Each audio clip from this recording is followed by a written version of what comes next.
watch over Sean and the Caston family. Now, we had a very robust discussion earlier today. House Democrats have been focused like a laser beam on making sure that we can continue to create good-paying jobs. 8.7 million jobs have been created during the Biden presidency. Keep unemployment low. It remains at 3.6%. Wages have begun to increase. That is very positive, and we need to keep that going.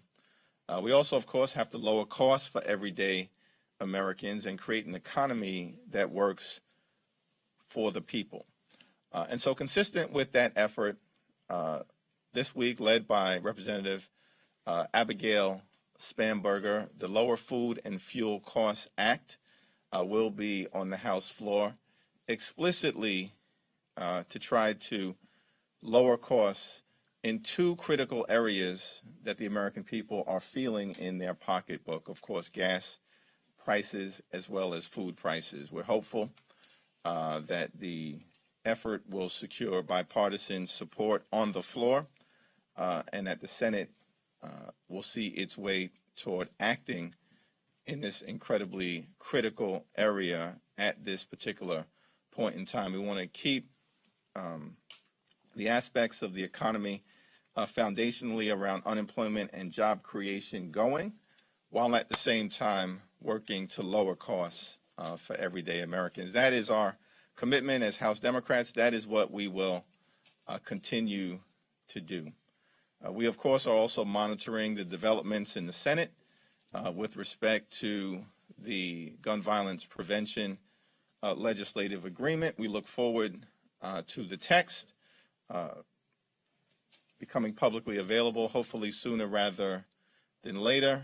But I think many of us, certainly the people I represent back at home, heartened by the apparent breakthrough in doing something to address the gun violence crisis that we have been afflicted with here in the United States of America. Now yield to my distinguished colleague, our Vice Chair, Pete Aguilar. Thank you, Mr. Chairman. When the January 6th committee started, we said very clearly that we would tell the full and complete story about what happened on January 6th and what were the causes that led up to it. Through 2 hearings so far and more ahead, we're on our way to complete that task and to share what we've learned with the American public. But it's very clear that what we have laid out so far is that Donald Trump was at the center of a coordinated strategy to overturn the results of a free and fair election. We'll continue to tell the next chapter in that story on Thursday. We look forward to the continuing work of the committee, sharing the results that we have learned, and most importantly, ensuring that this never happens again. With that, Chairman will answer all your questions. Over the weekend, there was an announcement from a group of senators that there's been an agreement reached on legislation to address recent shootings. Understanding that obviously we haven't seen the legislative text yet, and that this doesn't go quite as far as Democrats might hope, do you all expect that the House and the Democratic Caucus will be able to approve whatever comes out of the Senate? Well, many of the advocacy groups, the families afflicted by the violence, the people on the ground who have been working to get some progress in this area of gun violence prevention in the face of what we know to be an epidemic, have expressed publicly their support for the agreement, at least as we understand it, as a strong, meaningful, positive step in the right direction, and I share that view.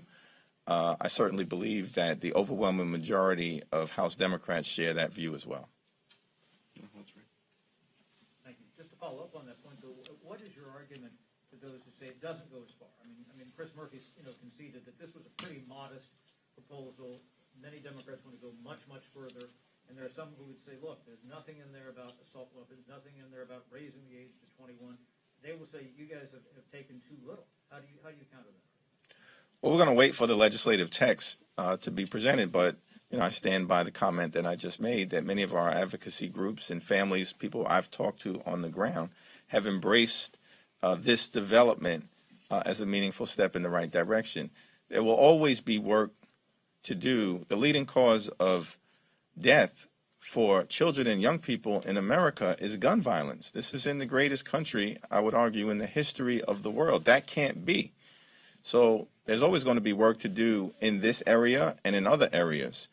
But I think there is reason to be optimistic that the Senate appears to be coming together in a positive way to take steps that are necessary and that will have an impact on reducing gun violence.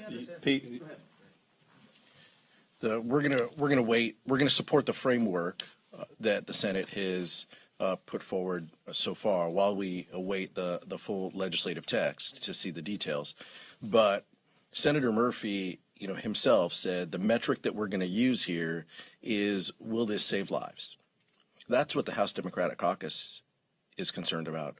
Will this save lives of young people who are affected by gun violence? We know that there are many things that we can do to address gun violence in our communities.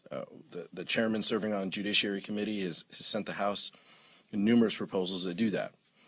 These so far don't go as far as our proposals, but the metric that we're going to use is, will this help save lives? Will this help move the needle and protect our communities, even just a little bit? That's something that we have to be mindful of in these days. Thanks, Chair. Explain that chasm between the bill that the House passed last week, which had some sweeping things in it, and again, this more modest proposal. I mean, somebody's going to say, wait a minute, there's a big difference.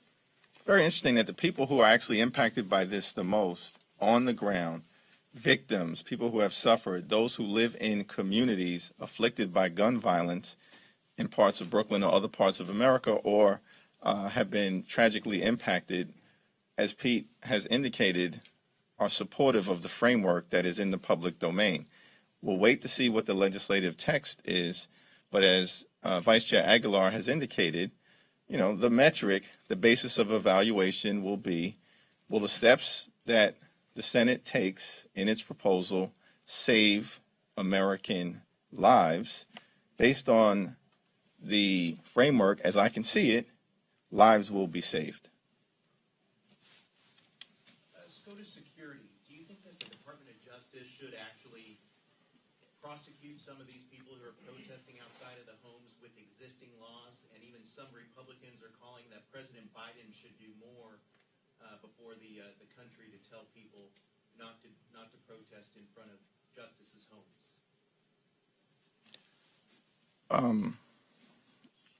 I don't know who these Republicans are. I'd be interested in their perspectives. I'd be interested in their perspectives on, sort of the violent insurrection and what actually has unfolded before our very eyes in terms of halting, at least temporarily, the peaceful transfer of power violently. We're going to continue to take steps necessary to keep all public servants safe. And that, of course, includes, as Leader Hoyer has announced, bringing the Senate Supreme Court bill to the floor today. This question's for Vice Chair Aguilar. On the January 6th Select Committee, why was tomorrow's hearing postponed?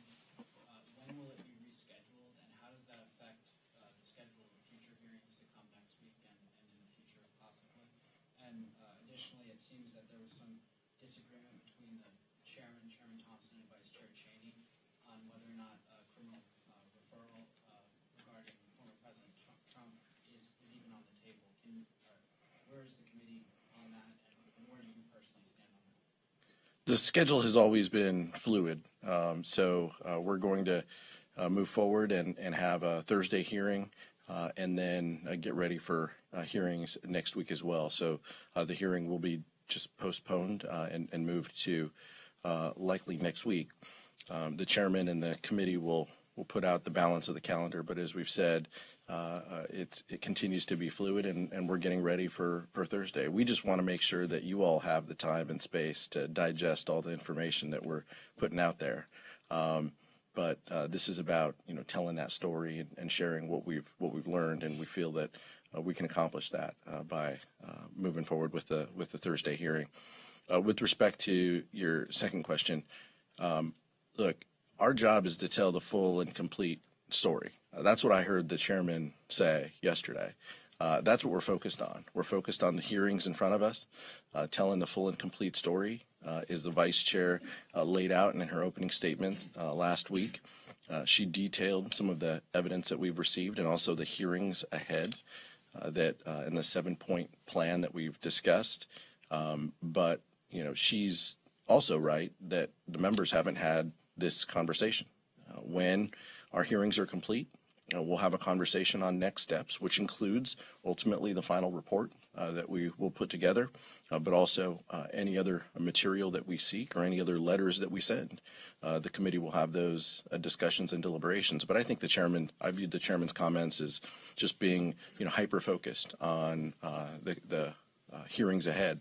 That's our focus. That's our responsibility. That's what we've been getting ready for. That's what we've taken 1,000 interviews to get to this point. And so that's where we are. But we'll have that conversation as a committee moving forward. I have a question, followed by January 6th, Vice Chairman. So the committee just got Bill Barr on June 2nd. It was a relatively short deposition, 2.5 hours. We've already seen his testimony play such a pivotal role in the hearings. How important is he to your case, specifically on Barr? Well, I think what we laid out, you saw some ample clips of the former Attorney General in hearings 1 and 2. I think it's an important piece of the story that we're seeking to tell, which to date has shown that the president knew he lost. He'd been told by trusted advisors time and time again that he lost, that the basis for the lawsuits were frivolous. He ended up losing over 60 lawsuits related to the election. So we felt it was important to have the Attorney General talk about their conversations, which he had written about in his book and detailed in the press. So our desire to have him, on camera for a deposition was important for the story, but we knew elements of the story that he had shared in public and in other ways. So that's how the Attorney General's testimony came before us, but it's clearly important.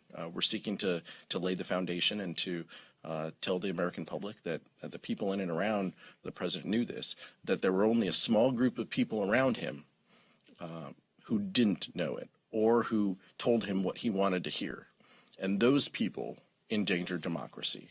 Those individuals who were in his ear endangered the American democracy by continuing to perpetuate the lies that he espoused after the election about the outcome of the 2020 election. Also got a question for Mr. Aguilar. Let's get the chairman here, man. Come on, Nate. All right, yeah.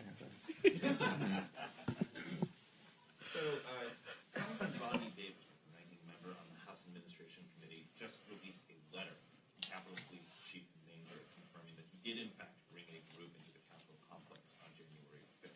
Is the committee still interested in Mr. Loudermilk's testimony, and for that matter, the other Republican lawmakers who were subpoenaed? Yes, we think that each of them has a duty and an obligation to respond to a lawful subpoena. In each of those letters, we laid out some of the questions that we have for our colleagues.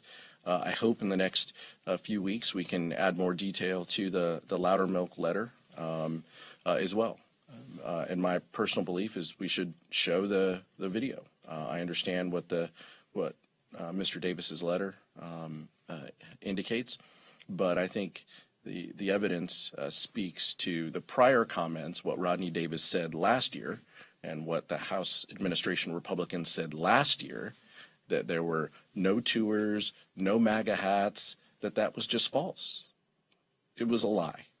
And so now they're saying, well, it wasn't that dangerous. We didn't go into the Capitol. We were just in the Capitol complex. I'm sorry if I don't distinguish between the two, because those rioters tried to get in every corner of these buildings. So spare me, Rodney Davis, that the technicality of the Capitol complex versus the Capitol building, because he should know better. And what he said and what he authorized House Republicans saying in the House Administration Committee was a lie. Square something. So you're Hold on. disputing Chad. Just want to make sure we get the opportunity for other people who haven't spoken to answer questions yet. Still on my SCOTUS story. I mean, my SCOTUS. Oh, well, hold on 1 second. We went to you already. Hold on. Chairman Jeffries, my question is in regards to the gun reform legislation. I mean, Senator Joe Manchin, he said yesterday that House Democrats, more specifically the House Progressives, need to understand that an outright ban on assault rifles is almost impossible to do because of where the majority of Republicans stand. But I want to hear from you. I mean, what happens if, even with this framework, yes, we haven't seen the actual text of the legislation come down, but what do we do if the framework from this groundbreaking legislation come down and something in the future still ends up happening at a school, or even if not at a school, at a nightclub, at a music festival? What do we do then? Well, it's been 30 years since we've been able to secure, in Congress, any meaningful steps to deal with the gun violence epidemic that we have in America. And so let's take it one step at a time. And the step that is in front of us right now relates to the framework agreement, and we are waiting to see the legislative text.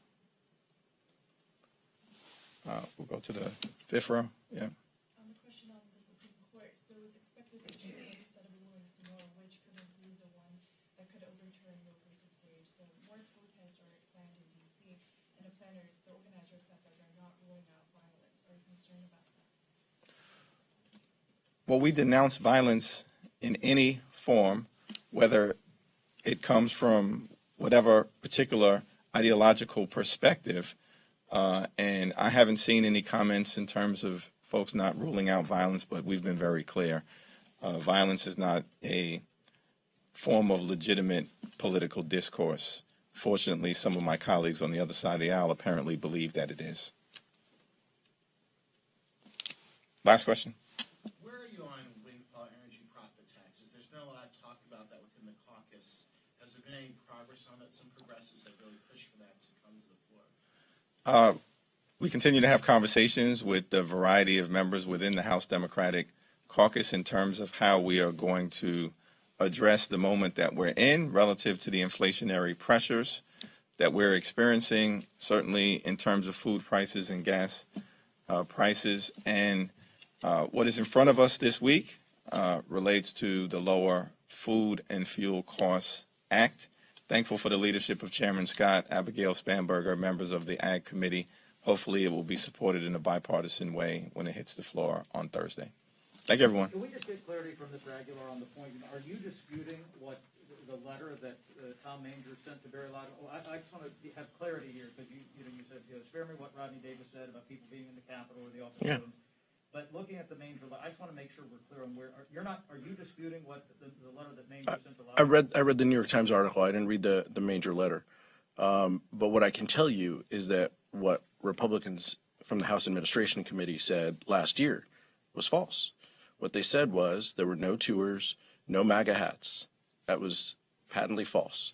So I'm happy to read any letter that the Capitol Police Chief sends to us, but I hope that we also have a real conversation about that, because tours were not authorized at that time, and there were many individuals in and around the Capitol complex who talked a lot about violence in those times. That's all I'll say.